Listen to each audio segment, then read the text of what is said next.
Assalamualaikum warahmatullahi wabarakatuh.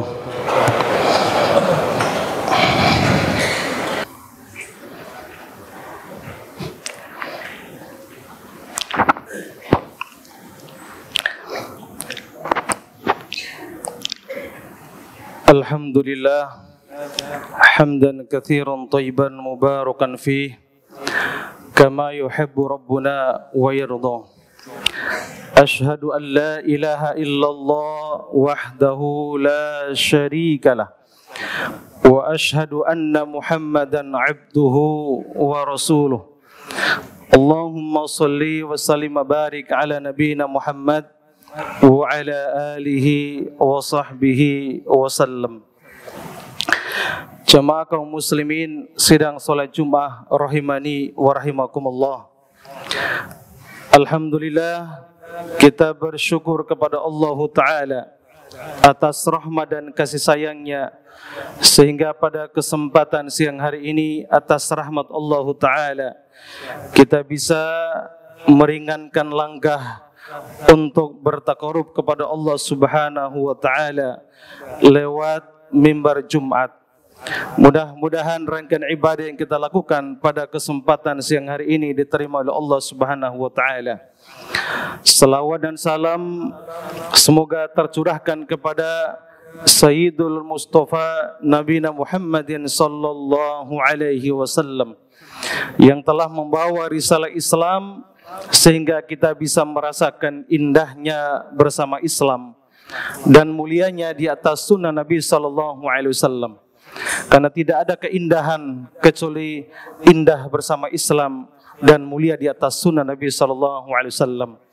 Semoga kita selalu istiqamah di atas Islam dan di atas sunnah Nabi sallallahu alaihi wasallam. Berharap kiranya dan terlebih doa yang disampaikan oleh Imam Ahmad, Allahumma amitna alal Islam wa sunnah. Ya Allah ya Rabb, wafatlah kami di atas Islam dan di atas sunnah Nabi sallallahu alaihi wasallam. Jamaah kaum muslimin, a'azanallah wa iyyakum. Saya selaku khatib menghimbau kepada diri saya dan kepada jemaah sekalian, mari kita tingkatkan iman dan takwa kepada Allah Subhanahu wa Ta'ala dengan sebenar-benarnya iman dan takwa. Takwa dalam artian menjalankan segala perintah Allah dan menjauhi segala larangannya. Pada kesempatan yang mulia ini kami akan menyampaikan sebuah topik khutbah yang berjudul mewaspadai dukun putih dan dukun hitam. Jemaah sekalian muliakan, salah satu bagian daripada akidah ahli sunnah wal jamaah mengingkari perdukunan, baik dukun putih maupun dukun hitam, sama-sama antek-anteknya syaitan. Dalam masalah ini Nabi SAW mengatakan dalam hadis yang sahih Imam Muslim, man ata kahinan fas'alahu an syai' lam tuqbal lahu salatun arba'ina laylah. Siapa yang mendatangi arrafan, orang yang sok pinter, paranormal, atau mengaku dukun yang mengetahui yang gaib, an syai' fasa'alahu an syai', bertanya tentang sesuatu, lam tuqbal lahu salatun arba'ina laylah, maka salatnya tidak diterima selama 40 hari. Hadis ini sahih dan seluruh ulama hadis mengatakan hadis ini sahih. Ini baru datang dan bertanya, maka akan dihukum oleh Allah salatnya 40 hari tidak diterima. Bagaimana dengan kita datang dan yakin dikatakan oleh dukun tersebut? Maka Nabi SAW mengatakan dalam hadis yang sahih, disahihkan oleh Syalbani dalam riwayat Imam Ahmad dalam musnadnya, namun sebagian ulama hadis mengatakan hadis ini derajatnya hasan. Rasulullah SAW mengatakan, man ata kahinan, au arrafan, siapa mendatangi kahin, dukun. Dukun yang dimaksud di sini adalah mereka yang mengaku mengetahui yang gaib. Au arrafan, atau orang yang mengetahui hal yang gaib.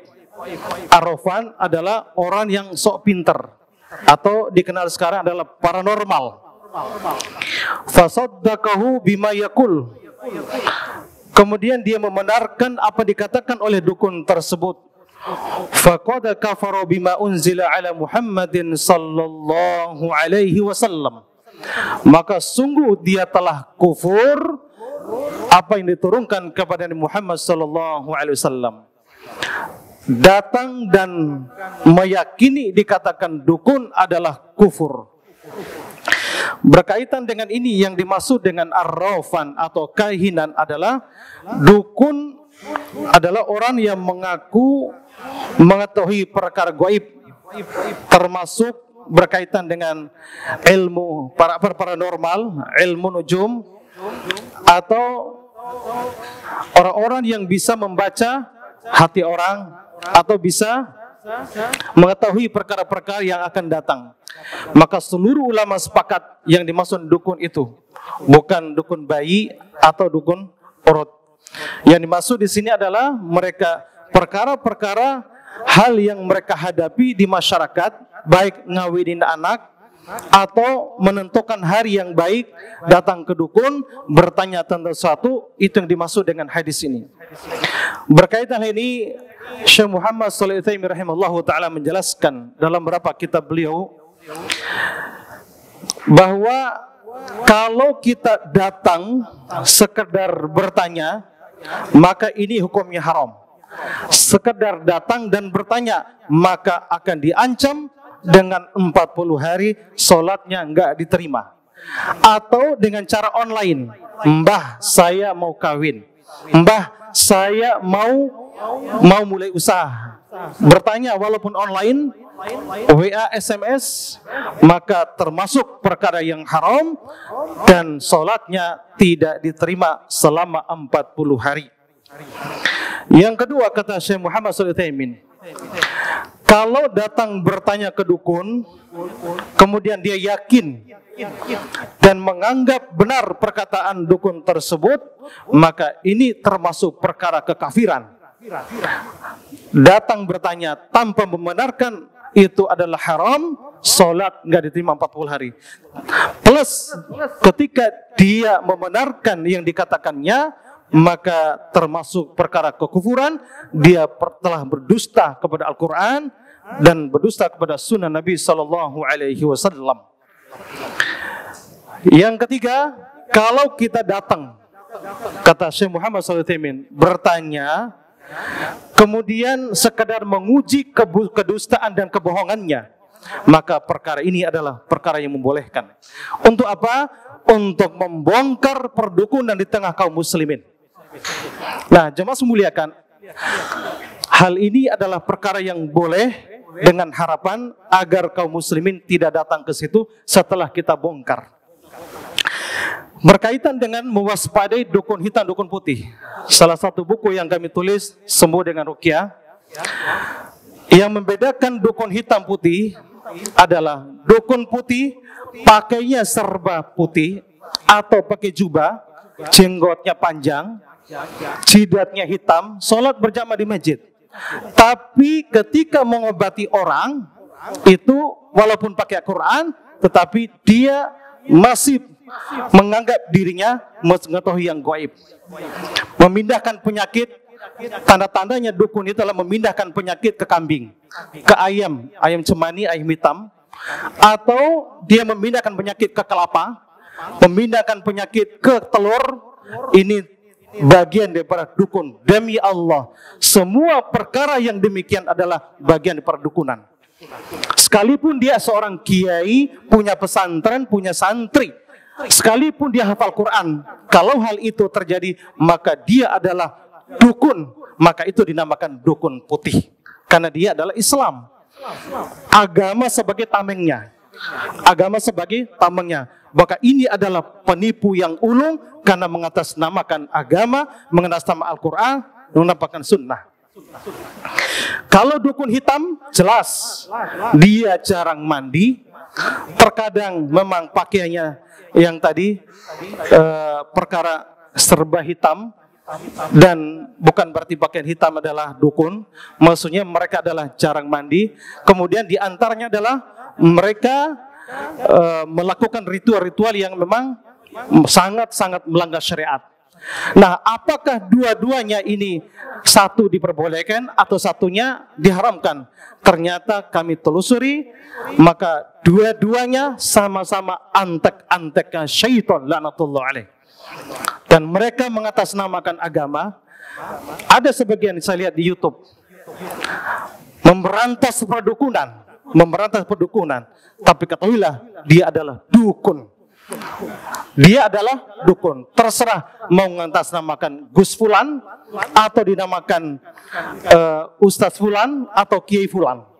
Tapi kalau cara mempraktikkan di antaranya tarik, nah itu semua dengan pola-pola syaitan. Dari mana sumber itu? Dari olah pernafasan, diatasnamakan dari ilmu hikmah. Ilmu hikmah yang dimaksud oleh sebagian mereka adalah kebolehan, bisa ditunjukkan di depan umum. Di dalam menurut ahli sunnah, maka Allah sebutkan dalam Al-Quran surat Al-Baqarah, yu'til hikmah may yasha wa may yu'til hikmah faqad utiya khairan katsira. Akan diberi hikmah kepada siapa yang dikehendaki. Hikmah yang dimaksud di sini kata Imam Ibnu Abbas radhiyallahu an, beliau mengatakan adalah al-ilmu wal amal. Ilmu dan amal. Ilmu yang bersumber dari qala Allah wa qala Rasul, kemudian diamalkan, itulah hikmah. Kemudian yang dimaksud juga adalah hikmah adalah Al-Quran. Kalau hikmah berdiri sendiri, maka maknanya bisa Quran dan sunnah. Tapi kalau yang dimaksud dengan Al-Quran wal hikmah, berarti maknanya as-sunnah. Maka itu dimaksud dengan para ulama tafsir. Maka sebagian orang-orang yang mengatakan maksud oleh mereka adalah kebolehan. Dari mana sumbernya? Dari ritual-ritual amalan yang tidak sejalan dengan sunnah. Kemudian khodam jin tadi datang. Wallahi demi Allah, ribuan kasus yang kami tangani berkaitan dengan orang-orang yang mengaku diri al-hikmah, semuanya bersumber dari syaitan. Bersumber dari syaitan yang pola amalnya bertentangan dengan sunnah Nabi SAW, sehingga ditarik ke tadi jadi khodam. Sehingga ketika ngobatin orang dengan cara-cara seperti itu, kemudian jinnya ditangkap, masukkan ke botol, masukkan ke ini, maka itu adalah dukun, sekalipun dia adalah seorang haji, seorang kiai atau ustadz. Maka itu yang dimaksud dengan dukun putih tadi. Tapi mereka semuanya bekerja sama dalam rangka untuk memadamkan sunnah Nabi SAW. Bahkan yang lebih viral lagi adalah mereka yang membela dukun, menjadi pengacara dukun, menjadi lawyernya dukun. Siapapun membela perdukunan, ketahuilah dia akidahnya rusak. Kita doakan semua mereka ini adalah semoga mendapatkan hidayah dari Allah Subhanahu wa taala. Karena mereka adalah belum tahu. Sampai kami lihat terakhir ada mengatakan bahwa orang yang tidak percaya dukun batal syahadatnya. Wah, ini konyol. Ini dibalik. Malah justru kata para ulama ahli sunnah bahwa orang yang mempercayai dukun ya perlu dipertanyakan syahadatnya. Ikhwati fillah, a'azanallahu iyyakum, perkara seperti ini adalah wajib kita ingkari. Ini bagian pada akidah ahli sunnah wal jamaah. Mudah-mudahan diri kita, keluarga kita terhindar dari segala perdukunan. Maka kalau sekiranya kita sakit, jangan datang ke dukun. Bayangkan diancam sholatnya tidak terima selama 40 hari. Kalau kita yakin, maka kita telah kufur apa yang dikatakan Nabi sallallahu, apa yang diturunkan kepada Nabi Muhammad sallallahu alaihi wasallam. Demikian apa yang disampaikan pada khutbah pertama. Wal asri innal insana lafi khusr illa alladziina amanu wa 'amilus shalihat wa tawassaw bil haqq wa tawassaw bis sabr.